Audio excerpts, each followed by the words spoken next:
श्री हरि आस्तिकता की आधारशिलाएं। भगवान से एक बार जुड़ना ही जीवन का सारा इतिहास बदल जाने का शुभ शकुन है।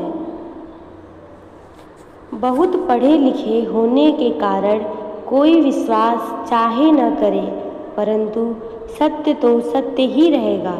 भगवान हैं और रहेंगे। उनका अनंत अपरसीम आनंदमय चिद्विलास अनादिकाल से चलता रहा है, अनंत काल तक चलता रहेगा।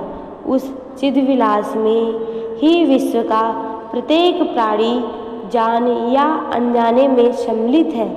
समुद्र की लहर की तरह बन बनकर वह उठता है और उसी में विलीन हो जाता है, अर्थात भगवान के परम आनंदमय अंक में ही वह विराजित था, है और रहेगा। उस अंक में ही उसकी संपूर्ण चेष्टा हो रही है।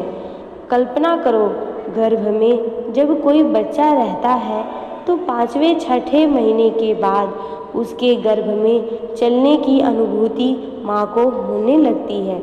उसका हिलना डुलना चाहे कैसा भी हो, माँ में आनंद का संचार करता है। माँ उस गर्भस्थ संतान के संबंध में यह विचार नहीं करती कि यह तो हमारा तिरस्कार करता है।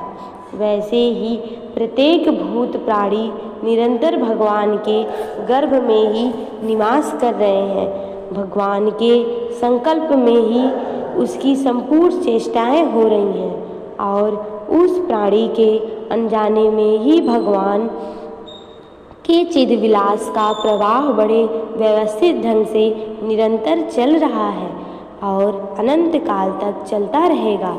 किंतु जो प्राणी इसको जान लेता है उसे एक अनिर्वचनीय अचिंत्य आनंद का अनुभव होता है।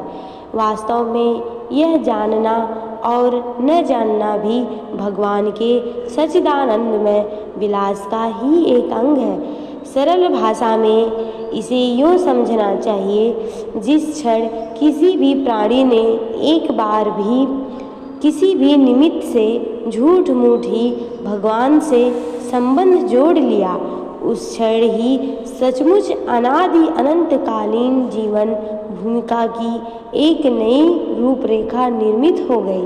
अर्थात अब आगे चलकर वह अवश्य उस प्राणी की भांति भगवान के चिद्विलास के रहस्य को जान जाएगा, जो भगवान के अंग में नित्य विराजित रहकर भगवान के विलास का नित्य निरंतर अनुभव करता हुआ परमानंद में निमग्न रहता है। भगवान से एक बार जुड़ना ही जीवन का सारा इतिहास बदल जाने का मानो सचमुच सत्य परम मंगलमय शुभ शकुन है। जय जय श्री राधे।